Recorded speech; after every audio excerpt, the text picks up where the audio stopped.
جن لوگوں نے ادب کیا ان کے مقدر جاگ اٹھے، ان لوگوں کو خداوند کریم نے دنیائی میں بخت لگائے۔ حضرت خالد بن ولید رضی اللہ تعالی عنہ، اطلاع دی گئی، خبر ملی کہ عیسائی سردار عیسائی بادشاہ 1.5 لاکھ کے قریب فوج لے کر مسلمانوں پہ حملہ کرنے کے لیے آیا ہے۔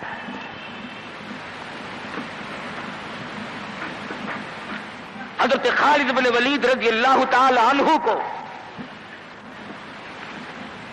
50-60 آدمی دیے، جاؤ بادشاہ کی فوج کا اندازہ لگا کے آؤ، تخمینہ لگا کے آؤ، اسلحہ دیکھ کے آؤ، ان کی تعداد کا اندازہ لگاؤ وہ کتنے ہیں۔ حضرت خالد بن ولید رضی اللہ تعالی عنہ چند صحابہ کرام کو ساتھ لے کر کے پہنچے۔ عیسائی بادشاہ کو پتا چلا، اس نے حضرت خالد بن ولید رضی اللہ تعالی عنہ کو بلایا اور کہنے لگا کہ دیکھو جنگ اچھی چیز نہیں ہے، ہم سے صلح کر لو، ہم سے صلح کر لو۔ حضرت خالد فرمانے لگے صلح میں دیر کیا ہے، قول لا الہ الا اللہ محمد الرسول اللہ صلی اللہ علیہ وسلم، کلمہ پڑھ، مسلمان بن جا، میرا بھائی بن جا، جنت کا حقدار بن جا، میرے نبی کا غلام بن جا، اللہ کی توحید کا ماننے والا بن جا، ابھی تمام باتوں میں صلح ہو جائے گی۔ وہ کہنے لگا بڑا جلدی کلمہ پڑھا ہے، جیسے میں اکیلا بیٹھا ہوں، تو نے میری فوج دیکھی ہے؟ 1.5-2 لاکھ فوج لے کے آیا ہوں، کھا جائے گی میری فوج تمہیں۔ کلمے پڑھا رہا ہے۔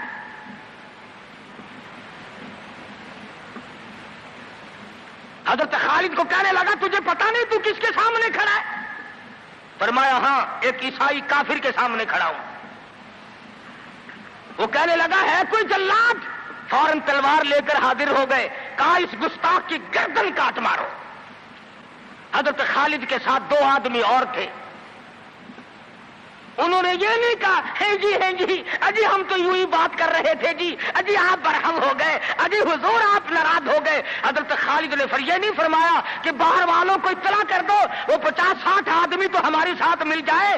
2 ساتھیوں کو فرمایا اب ایک دوسرے کی طرف مت دیکھنا، تلوار نکال لو، انشاءاللہ حوض کوثر پہ ملاقات ہوگی۔ 3 آدمی 1.5-2 لاکھ کے مقابلے میں ٹکرا گئے، یہ نہ سوچا کہ ہوگا کیا۔ حضرت خالد بن ولید رضی اللہ تعالیٰ عنہ اور 2 ساتھی اور تمام کافروں کی فوج میں گھر گئے، جنگ شروع ہو گئی۔ ابو عبیدہ بن جراح رضی اللہ تعالیٰ عنہ کے خام میں مدنی کریم صلی اللہ علیہ وسلم تشریف لائے، فرمایا ابو عبیدہ تو سویا ہوا ہے، میرا خالد گھیرے میں آ گیا۔ گھبرا کے اٹھے، شور مچایا، لوگوں جلدی کرو پہنچو، خالد گھیرے میں ہے۔ حضرت خالد کی بیوی ام تمیم سنتی ہے، کہنے لگی نہیں مجھے یقین نہیں آتا، میرا خالد گھیرے میں آنے والا نہیں، آ ہی نہیں سکتا۔ گھر میں کھڑی ہو کر چاروں طرف نظر مارتی ہے، دیکھتی کیا ہے، وہ ٹوپی جس میں امام الانبیاء محبوب کبریا حضرت محمد مصطفیٰ صلی اللہ تعالی علیہ وسلم کے منہ مبارک رکھے ہوئے تھے، وہ بھول آئے۔ ام تمیم کہتی ہے خالد تو ضرور گھیرے میں آ گیا، تیری ٹوپی یہاں رہ گئی۔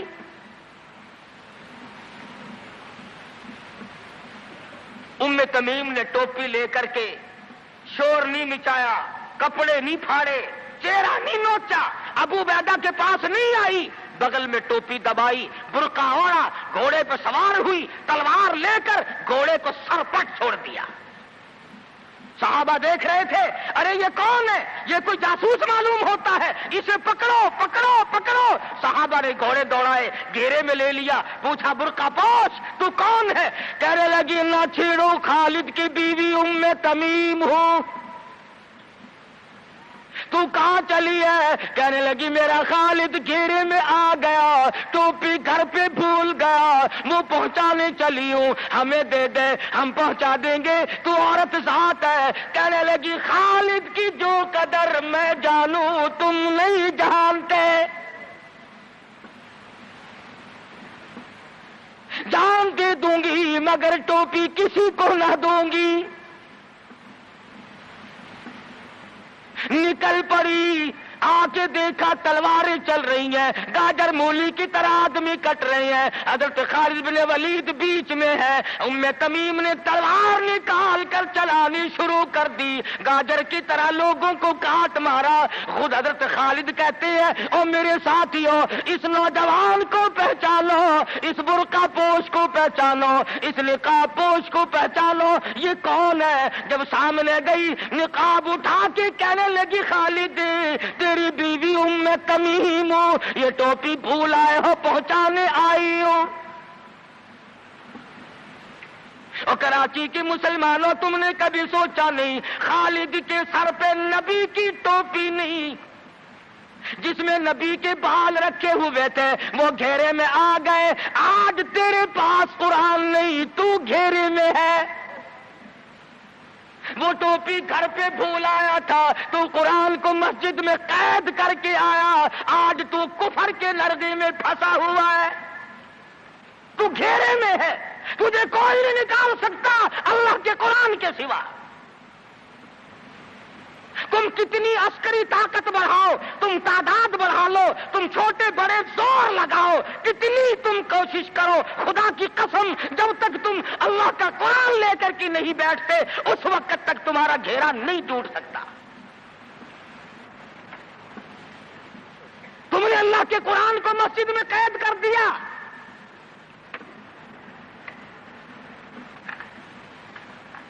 نہ اس کو عوام صدر میں جگہ دی، نہ مارکیٹ میں جگہ دی، نہ محلے میں جگہ دی، نہ برادری میں جگہ دی، نہ خاندان میں کوئی جگہ دی۔ تمام کو اکٹھا کر لو گے، اللہ کے قرآن کو پوچھنے والا کوئی نہیں۔ کون پوچھے؟ حضرت خالد تو صرف ٹوپی بھول کر آئے تھے، ہم نے قرآن ہی بھلا دیا، نبی کی سیرت کا آئینہ بھلا دیا۔ خدا کی قسم نبی نے امانت تمہارے سپرد کی ہے، میدان حشر برپا ہوگا اور اللہ کا پیغمبر کھڑا ہو کر تم سے مطالبہ کرے گا لاؤ میری امانت کہاں ہے۔ کچھ لوگ کہیں گے اور جی ہم تو عشق کی وجہ سے ایسا کر بیٹھتے ہیں، محبت میں ہمیں پتہ ہی نہیں چلا قرآن کہاں رہ گیا، محبت میں ہمیں پتہ ہی نہیں چلا قرآن رہ کہاں گیا۔ اور تجھے کیسی محبت ہے، تجھے کیسا عشق ہے کہ تجھے آج تک پتہ نہیں چلا۔ عشق تو صحابہ کرام کو تھا۔ مدینہ منورہ ہے، اللہ پاک ہر مسلمان کو مدینہ پاک کی زیارت نصیب فرمائے۔ خدا کی قسم مدینے کی ہوا میں جو خوشبو ہے تمہاری وہ کستوری میں نہیں ہو سکتی، وہ مشک میں نہیں ہو سکتی، وہ عنبر میں نہیں ہو سکتی، وہ زعفران میں نہیں ہو سکتی۔ ارے مدینے کی ہوا میں جو خوشبو ہے جو گنبد خضرا سے ٹکرا کر آتی ہے اس ہوا میں خوشبو بھی نرالی ہے۔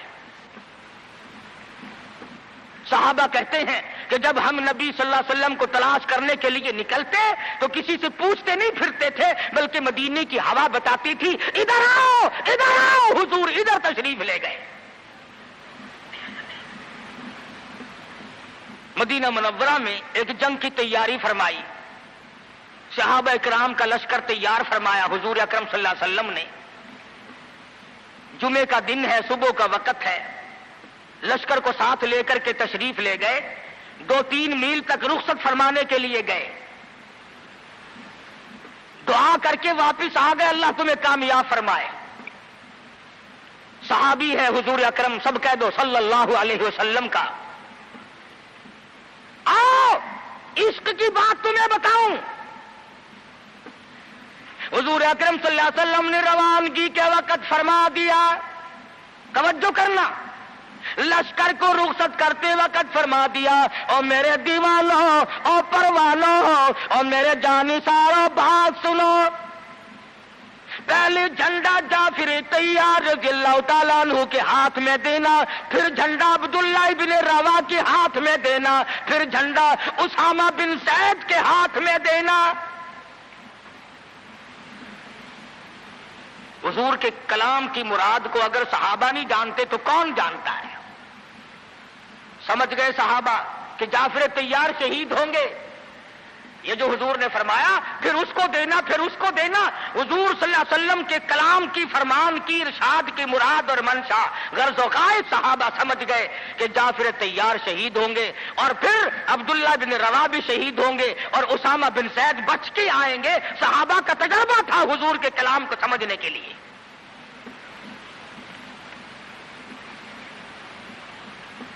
عبداللہ بن رواح رضی اللہ تعالی عنہ نے سوچا کہ تسلی تو میری ہو گئی کہ میں شہید ہوں گا, اس جنگ میں واپس نہیں آؤں گا, مگر چلو جمعے کا دن ہے, سواری میری بڑی تیز ہے, میں آخری جمعہ سرکار دو عالم صلی اللہ علیہ وسلم کے پیچھے کیوں نہ پڑھوں اور جمعہ پڑھ کے جاؤں گا, ایک مرتبہ اور اپنے آقا کا دیدار کروں گا.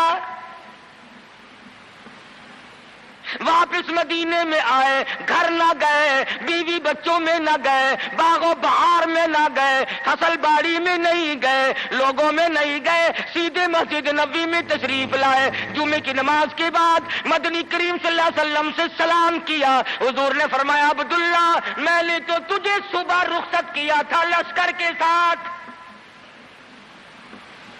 تجھے صبح روانہ کر دیا تھا, تو چلا گیا تھا فوج کے ساتھ.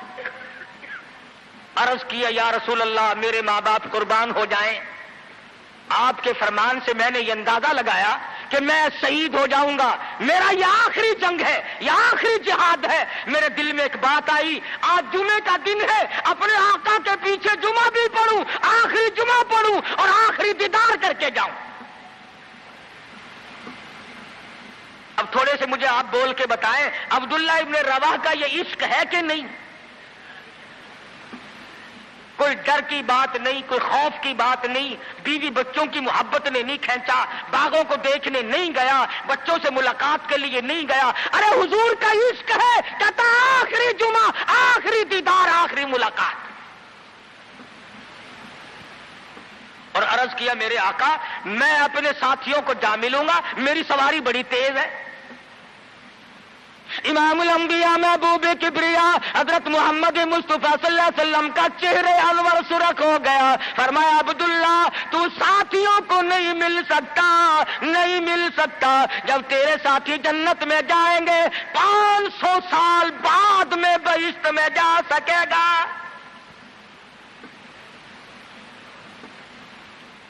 کیوں؟ اس لیے چاہے تم عشق کے تحت آئے, محبت کی وجہ سے آئے, جذبے کی وجہ سے آئے, جمعے کے لیے آئے, میرے دیدار کے لیے آئے, میری ملاقات کے لیے آئے, جب میں نے رخصت کر دیا تھا میرے حکم میں تاخیر کیوں کی؟ پتا چلا عشق بھی وہ مقبول ہے جو حضور کی غلامی کے اندر اندر ہو. غلامی سے باہر جو عشق ہے وہ عشق نہیں, وہ فریب ہے, وہ دجل ہے. آج آپ دیکھ لیں, نام دیکھو, شکل دیکھو, نام ہوگا عاشق رسول اور شکل دیکھو تو خدا کی قسم بالکل ایسا معلوم ہوگا جیسے اندرا کا بھتیجا ہو.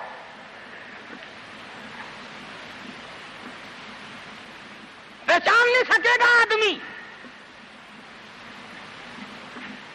کیا کر سکتا ہے آدمی شکل میں؟ صورت نہیں, سیرت نہیں, لباس نہیں, اخلاق نہیں, کردار نہیں, تمام چیزوں کا تختہ نکال کے رکھ دیا ہے. اور آج قوم اسی وجہ سے مصیبتوں سے دوچار ہے, وہ نرغے میں پھنسی ہوئی ہے, وہ نکل نہیں سکتی, وہ سہارا ڈھونڈ رہی ہے مادی قوت کا. حضور ناراض ہو گئے صلی اللہ علیہ وسلم. صحابی کہتے ہیں میں چاہتا تھا زمین پھٹ جائے, مجھے لقمہ بنا کر نگل جائے. صحابی کہتا ہے مجھے زندگی تلخ لگنے لگی, ہائے میرے آقا مجھ سے ناراض کیوں ہو گئے. عبداللہ بن رواح تشریف لے گئے, گھر پھر بھی نہیں گئے, بال بچوں میں پھر بھی نہ گئے, اور جا کر کے جہاد میں شریک ہو گئے. 3 دن گزر گئے, کوئی چیز حلق میں نہ گئی، کمر سیدھی نہیں ہو سکتی تھی، جنگ سخت تھا، لڑائی شدید تھی، تلواریں چل رہی تھی۔ عبداللہ ابن روا فرماتے ہیں مجھے بھوک لگی، سیدھا کھڑا نہیں ہو سکتا تھا، مجھے یاد آیا میرے تھیلے میں گوشت کے خشک ٹکڑے موجود ہیں، میں ان کو منہ میں لے کر ذرا چوسنے لگا، مجھے مدینے کا باغ یاد آیا، مجھے بیوی یاد آئی، مجھے اولاد یاد آئی۔ اے نبی کے دیوانے کا طرز زندگی دیکھ۔ صحابی کہتا ہے میں نے انگلی حلق میں ڈال کر وہ بوٹی باہر نکال دی، کہا اچھا میں تجھے کچھ کھانے کے لیے دینے لگا ہوں تو یہاں بیٹھ کر گھر یاد آیا، کھڑے ہو گئے اور فرمانے لگی اور میری بیوی اور تمہیں طلاق ہو، اور میرے باغ بہار جاؤ، اسلام کے لیے وقف ہو تم آج کے بعد میرے نہیں۔ کسی نے پوچھا کیا کہہ رہے ہو؟ فرمایا ہاں ہاں، نقشہ سامنے کیوں آیا؟ آخری وقت میں دنیا کا نقشہ میری آنکھوں میں کیوں کھینچا؟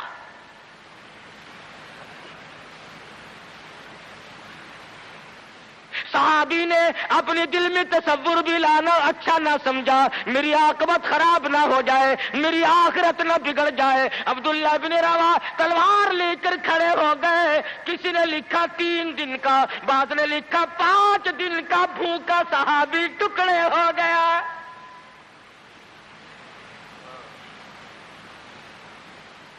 یہ تھا عشق جسے عشق کہا جاتا ہے، لیکن حضور کی اندازہ لگاؤ حکم میں تاخیر کی وجہ سے 500 سال بعد کو بہشت میں جا سکے گا، اور جنہوں نے حضور کے احکام کو سرے سے ٹھکرا دیا، سرے سے ماننا ہی نہیں، انکار کر دیا، اب یہ فیصلہ تم کرو، اب یہ فتویٰ تم دو کہ وہ جنت میں کب جائیں گے۔ امام الانبیاء محبوب کبریا حضرت محمد مصطفیٰ صلی اللہ تعالی علیہ وسلم کے دیوانوں نے حد کر دی، پروانوں نے حد کر دی، جس صورت سے بھی ان کو لگایا گیا اسی صورت سے وہ آگے بڑھتے رہے۔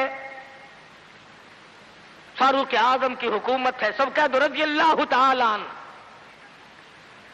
مصر کے علاقے میں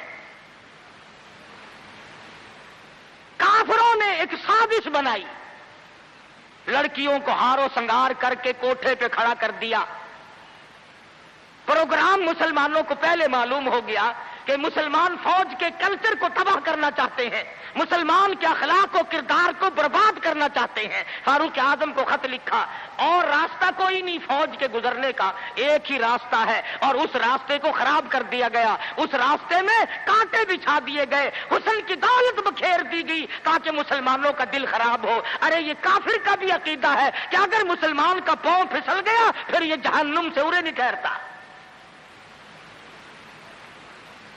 فاروق اعظم رضی اللہ تعالیٰ عنہ نے خط کا جواب دیا اور صاف صاف لکھ دیا کوئی پریشانی کی بات نہیں، ساری فوج کو اکٹھا کر کے قرآن کی آیت سنا دو،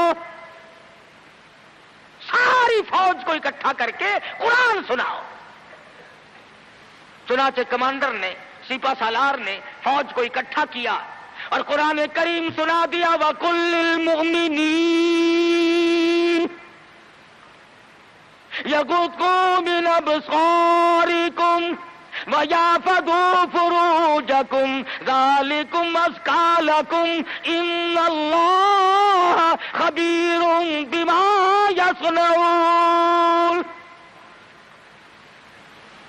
مسلمانوں اپنی نظروں کی حفاظت کرو، اپنی ایمان کی حفاظت کرو۔